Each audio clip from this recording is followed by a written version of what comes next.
Titans, the division is ours. I don't care what Houston did yesterday. They're going to go get their Letterman jackets again. The Indianapolis Colts are 2-6 against the Titans since Pat McAfee came up here and did his wrestling announcement. And the Jacksonville Jaguars, they haven't had back-to-back winning seasons since I was a senior in high school. Everybody's catching. I don't wanna hear any more small talk. Off that short pier, take a long walk. My style ain't free cause it ain't off top. I'm at your throat, go get a cough drop. I don't wanna hear any more small talk. Off that short pier, take a long walk. My style ain't free cause it ain't off top. I'm at your throat, go get a cough drop. It's kush. I love me too much and your brain turn to mush. Fall flat on your tush. You couldn't handle the product I push. I guess I'm just used to it, I just do it. Like Nike swoosh, none of that Reggie Bush. Cause I'm top shelf, I ain't got wealth. But I'm on my grind like park rails. I'd sell the shoes right off my 2 feet, then add one, that's a yard sale. Got dumb bars that be smarter than Harvard, Yale. Take your pictures elsewhere, you wanna be TMZ, I wanna be VIP. Quit pandering, I'm not answering, cause I don't wanna hear any more small talk. Off that short pier, take a long walk. My style ain't free cause it ain't off top. I'm at your throat, go get a cough drop. I don't wanna hear any more small talk. Off that short pier, take a long walk. My style ain't free cause it ain't off top. I'm at your throat, go get a cough drop. All of that bark and no bite, that's alright. Not everyone can be the big dog. Take a walk, kick rocks, can't keep me out cause I pick locks. They hearing me knocking, I'll never be stopping. I keep this shit popping like lip gloss. Get me pissed off and the whole squad point the red dots. Something like chicken pox, give me all what you got like it raw, shimmy y'all. Feeling like Tony Hawk, never stop, let it rock, better not get involved. Running a marathon and you a tortoise. This my world, you a tourist. Fuck with the bullet, you get in the horns, I'm a tourist. I don't wanna hear any more small talk. Off that short pier, take a long walk. My style ain't free cause it ain't off top. I'm at your throat, go get a cough drop. I don't wanna hear any more small talk. Off that short pier, take a long walk. My style ain't free cause it ain't off top. I'm at your throat, go get a cough drop.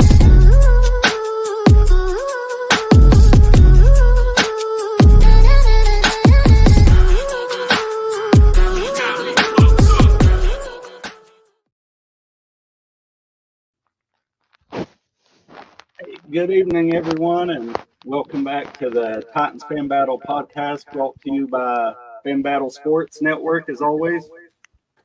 Please remember, like, comment, follow, subscribe, wherever you're consuming the show from. And visit fanbattlesports.com for all the latest news, articles, episodes, opinions, blog posts, you name it. All AFC South teams are represented there, so go find your team. I'm Michael, back here again, and Lil Pickle didn't make it tonight. I brought a new face with me. Tyler, you want to introduce yourself? Hi, I'm Tyler. I am a Titans fan, and I live in Colts country. Yeah, dealing with the Colts can't be easy after that win earlier this year. So. I almost got into a fist fight at Lucas Oil Stadium, so... Oh, no. Don't get on a viral video like the Texans fans did a couple weeks ago. Maybe. Well, I'll kick us off with some NFL news here. I don't know if you've seen the article yet, but the NFL published an article and a video about the roughing the passer controversies. And they basically said that their advice to the referees is, if you're in doubt, then throw a roughing flag. I think over the past couple of years, these roughing the passer calls have been really degrading to the sport of football. Yes. I understand that NFL's ratings go down when quarterbacks get injured, but they're not going out there and picking flowers in a field. You're playing a very physical, very rough sport, and injuries are a name of the game. The best players are ones that recover from the injuries and are going out there and making plays. So I think it definitely takes away from the physicality of the sport, and it almost makes it seem like they're playing like flag football almost. Yeah. I feel like that's what we're slowly getting towards. And I get that there's new methods to medicine and treating players, and sports medicine, things like that. But at what point in time do we say enough is enough? Yeah, I agree with you. And my big problem is they don't do any other penalty this way because we've all heard, you could call holding on the offensive line on every single play if you wanted to, but they don't because they don't clearly and definitively see it. So, like, what if they start this logic with holding it? The games are going to be 7 hours long trying to get out of there. Yeah, I mean, the NFL is going to have to do something. Otherwise, we're going to have more instances of people throwing snowballs at refs during games, or shouting explicitives during the game, and like chants towards the refs. I mean, you can only ask fans of a multi-billion-dollar industry to put up with so much. Yeah, and I find it most interesting. I watch college football every Saturday. They don't have 1,000 controversial roughing calls. Like, how do they get it right when the NFL can't? I don't. That's what I don't understand. I mean, you're paying referees six figures a year. I don't know how they're not able to do it either. Yeah, exactly.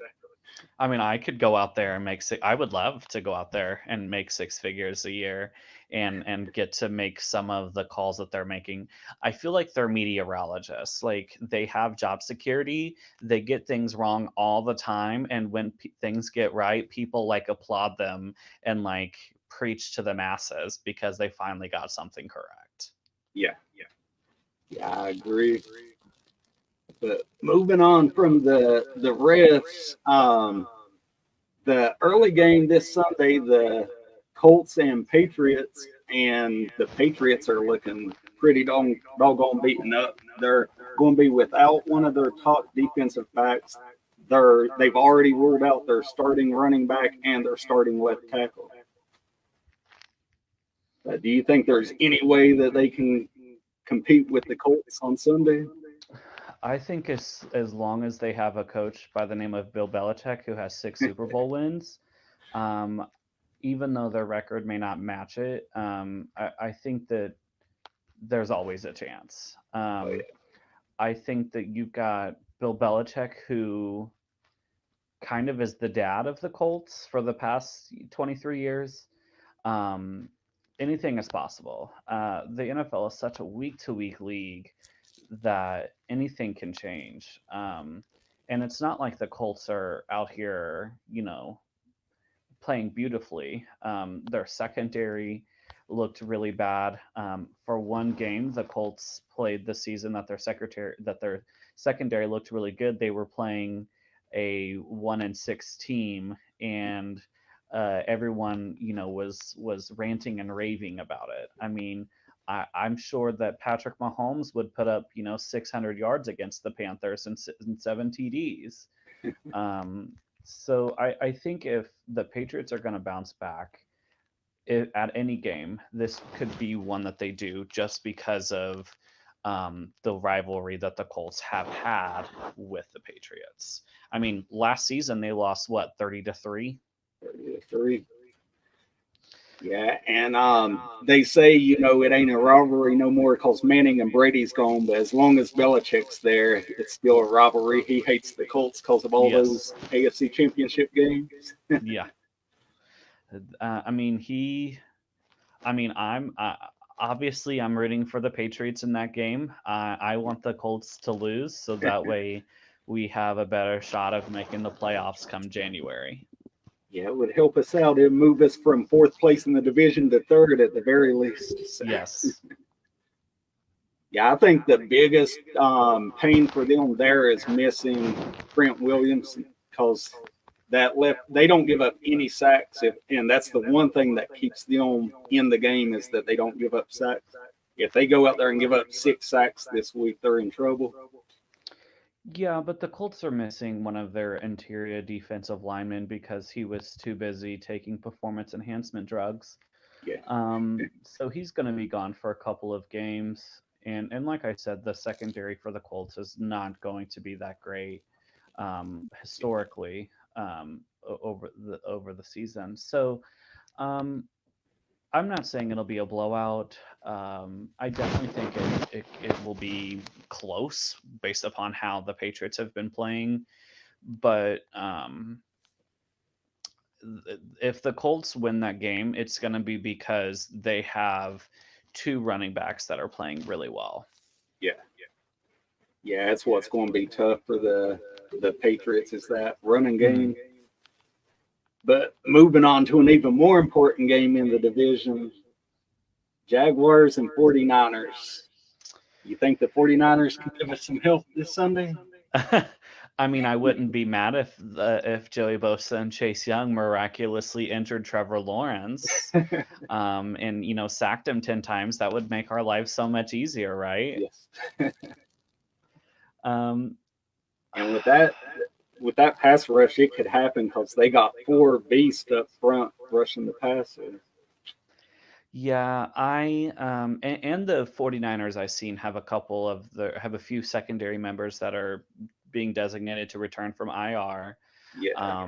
I don't know if all of them will play this game. I wouldn't expect all of them to. With the 49ers, they were playing pretty ugly going into the bye week, those final couple weeks, but they're coming off a bye. They're going to get Debo back. Um, they I think they're still going to be missing Trent Williams, which is going to hurt that team, for sure. But the defense of the 49ers, I think, is by far one of the greatest defenses that we've seen in the past 50 years of the sport. And I just don't know how good of an offense the Jags are going to be able to make against this really good 49ers defense. Yeah, I agree. And I think that the biggest benefit for them coming out of the bye 3 weeks ago, Christian McCaffrey was over 130 yards ahead of the field for the rushing title. And today he's less than 40 yards ahead of the field because he's being banged up. If they get him healthy and get him back going, then it's going to be hard to contain the 49ers offense as well. The other thing is that the 49ers, I'm sorry, not the 49ers, the Jags defensive line is not very good. No. The number one overall pick that the Jags took last year. He's really been non-existent. The big name person is Aiden Hutchinson from the Lions, which is who I thought was the best defensive player in the draft that year. Obviously, Sauce Gardner won, but I think that out of the two edge rushers, they should have taken Aiden. I'm glad that they didn't. I just don't know how the Jaguars' defense is gonna stop Christian McCaffrey and Debo, and I know the 49ers are hungry to come out of that bye week looking for a W. Yep, I agree. And speaking of looking for a W, we was looking for one this time last week. Unfortunately, we didn't find it. But do you think the Titans can dig their way out of a 3-5 hole to get back into this season?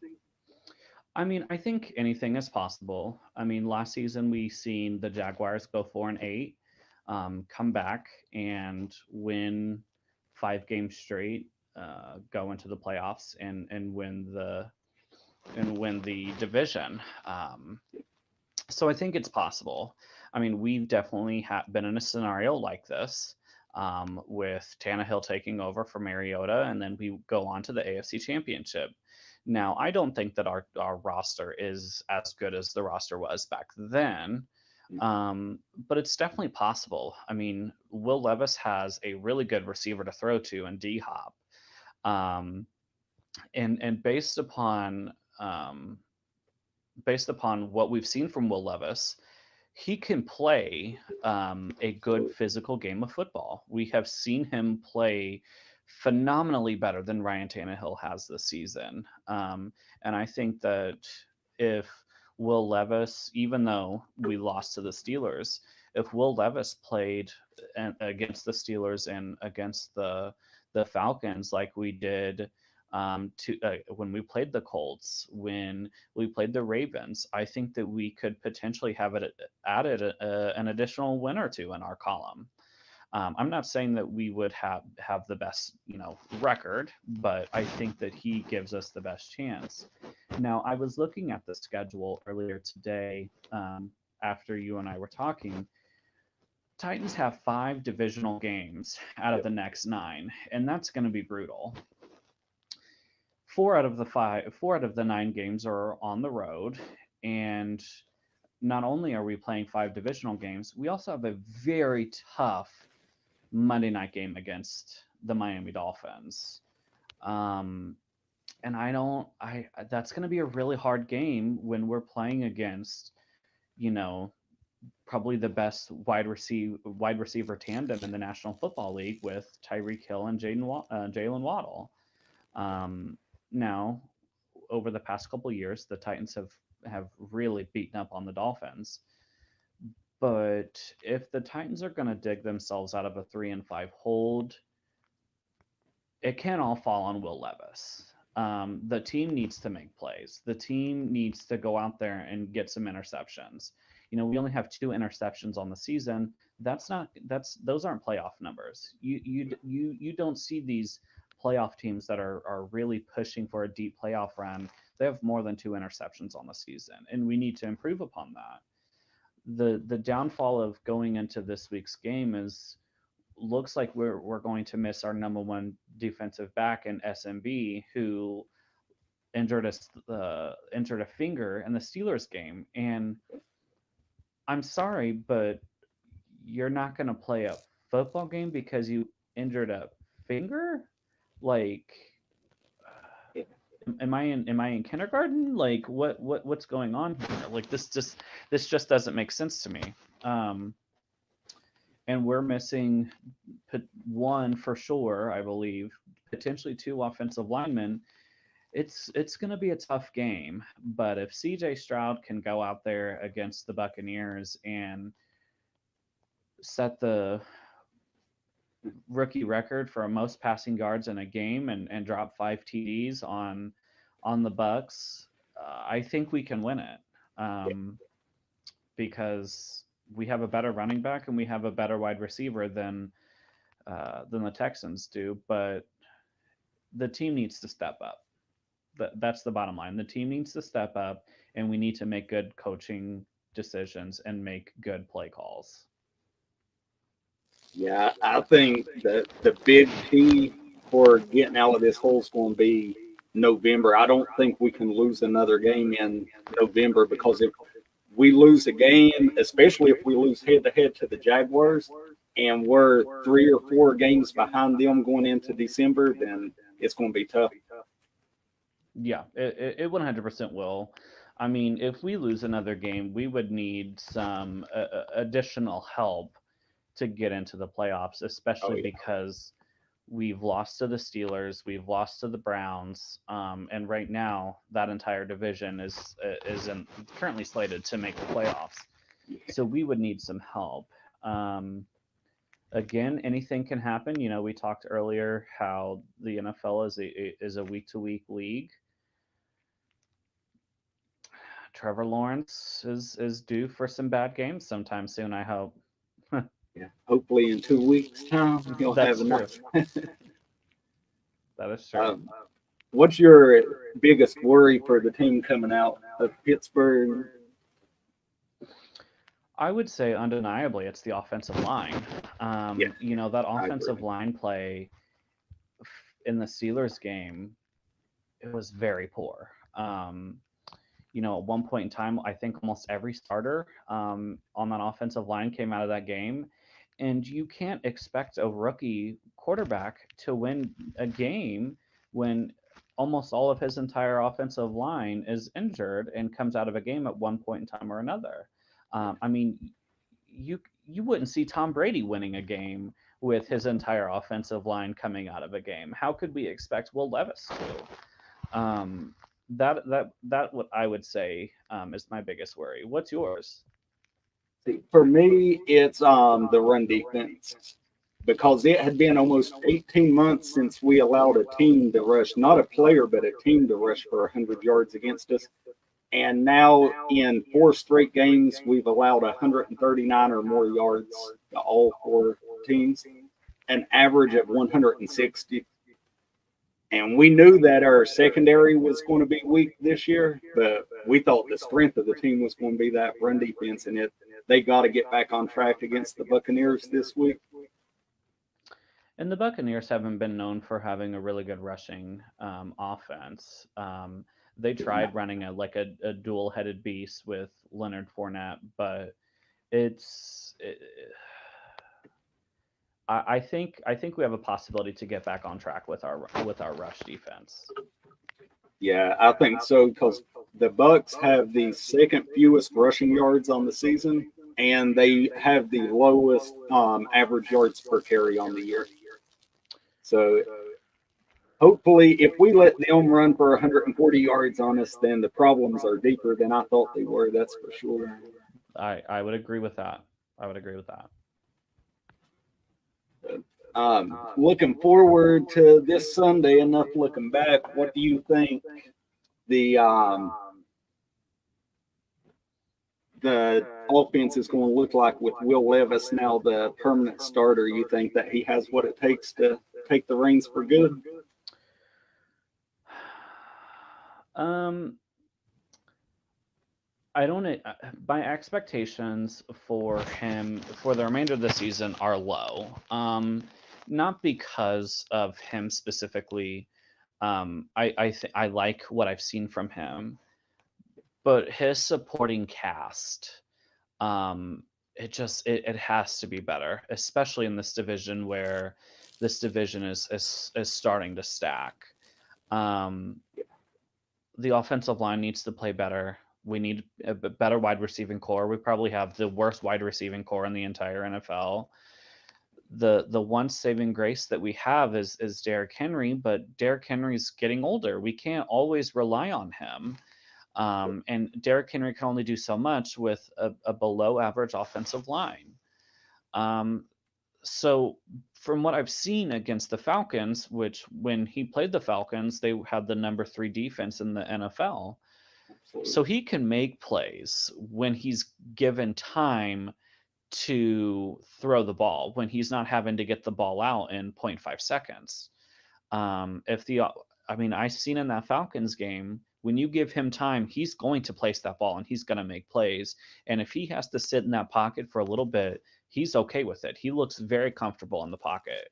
So I do like what I see from him, but moving forward, the supporting cast, I'm worried about. Yeah, I agree. Henry has looked like he's starting to resurge because he was 12th going into the Falcons game in rushing. He came out 5th, and last week he came out still 5th, but he gained ground on 3 of the 4 players in front of him. But for him to keep resurging, what's given him that resurgence is the threat of Levis throwing it 20 yards downfield so they can't stack the box. If you don't give him time to get it 20 yards downfield, then it's going to be right back to 30-yard gains for Henry, I'm afraid. Yep, that is true. I can see that. But the Bucs also, they've allowed the 5th most passing yards this year in the NFL. So this could be a game for Levis to go out there and put on a C.J. Stroud type performance. I mean, I would just love it. I mean, I would love for him to do that. I would love for any Titans, quarterback to do that. I mean, we need a win. We need some momentum going into that Jags game. So that way we go in feeling confident, especially if the Jags somehow are able to beat the 49ers. Yeah, who do you think this game has the biggest get-right game to get the team back on track this week? So you're asking who do I think gives us the best opportunity to get back into the game this week? Yeah, like someone that may have been down the past few games that they're going to get back on track and really start putting something together.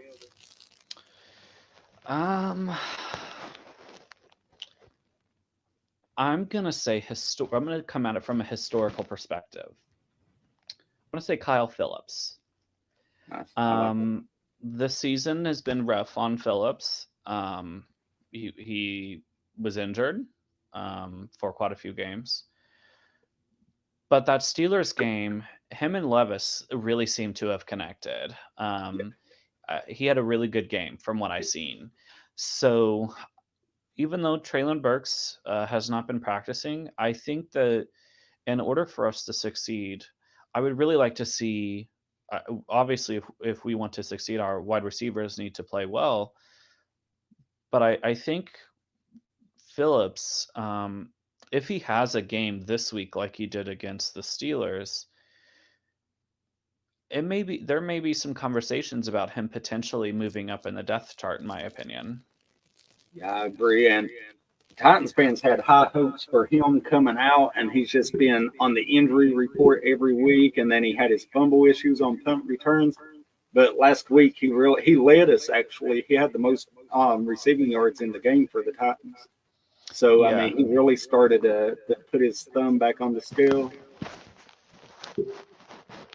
Maybe Levis will be the man to get his career off. I hope so. Because if that happens, I mean, we got a young quarterback and a young wide receiver that they could put together 6-7 solid years for us if they do build that connection. That is true. That would be nice. So, yeah, I would like to see Jeffrey Simmons though this week. He's kind of been silent. He hasn't had a sack in a few weeks, and then as I said, the rushing yards we've been allowing, and that's his big thing is he stops the run game. Mm-hmm. So I think he needs him and Landry both really need to get back to form and start giving us a chance on defense. I can see that. Yeah, yeah, I agree with you. I can see that. I was hoping to be able to say that I want to see SMB this week, but like you said, he's out because he was a Buck last year. This was supposed to be his big revenge game to go shut down Mike Evans. And now he ain't even going to be on the field for us. Yeah, that does suck. But before we get out of here, I was going to get your predictions. What you think's going to happen, the score. I'm gonna speak optimistically. I think the Titans can win this game. It's gonna be tough. I'm gonna say Titans 27-24. I've got a similar score. I think that the rush defense does reestablish itself this week, and the Bucks also we hadn't mentioned this, but they've got I think 3 DBs on the injury report, 2 in the concussion protocol. So their pass defense that's already 5th worst is going to be struggling. So I think Levis has a big bounce back game after the interception. I think that we're going to be leading the game 24-20 in the final 5 minutes. Simmons will get a sack to force a punt, and then Henry and Levis will take us downfield for the game-clinching touchdown, 31-20. Man, you should do some sports betting. I'm sure you could win some money on that. Well, I'm not that confident in it to put my money where my mouth is. But that I'm sure that would win you what, like 20, 30, 50 grand maybe? Yeah, if it can all happen that way. That's a lot of ifs. But yeah. But I think that's going to do it for us this evening. And again, everyone, please go like, follow, subscribe, and share everything. Fan Battle Sports, AFC South Fan Battle, and Titans Fan Battle on YouTube, Facebook, and X. And as always, don't forget to get your daily recommended intake of Mayo. We always make sure to get our Mayo plug in here. And you can find me on X at Titan W Order. And Tyler, you want to tell the people where they can find you at on the interweb? Yeah, I just mainly use Facebook. You can add me on Facebook at Tyler D. Warren on Facebook. All right. And thanks again. And we'll see everyone next Thursday at 8 p.m. Awesome. Thank you for having me. Thank you.